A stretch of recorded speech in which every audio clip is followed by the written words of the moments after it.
ہمارے ایک استادوں کے بھی استاد تھے، کہہ لو کہ ہمارے پیروں کے بھی پیر تھے، وہ فرمایا کرتے تھے کہ فجر کے بعد مسجد میں بیٹھ کر ذکر کرنے کی بجائے آپ لوگ فجر پڑھ کے، حاجی عبدالوہاب صاحب کا آپ نے نام سنا ہوگا، یہ بلدن صاحب نے اللہ کی قبر پہ کروڑوں رحمت برکت نازل فرمائے، بہت بڑا تحفہ تھے، بہت بڑی نعمت ہے۔ عام طور پہ جب نعمت ہم سے چھین جاتی ہے نا، پھر ہمیں احساس ہوتا ہے۔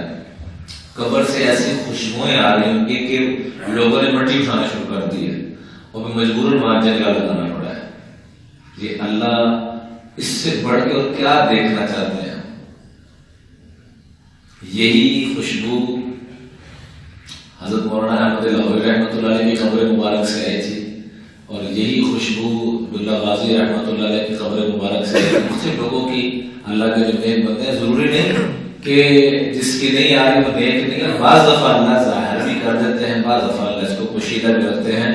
تو باہر پاکستان کا نہیں، میں تو کہوں گا کہ دنیا کا اگر بڑے جنازوں میں سے اگر کہا جائے تو ان میں سے ایک جنازہ حاجی عبدالوہاب صاحب رحمۃ اللہ علیہ کا، تو ساری زندگی انہوں نے فجر کا بیان خود کیا،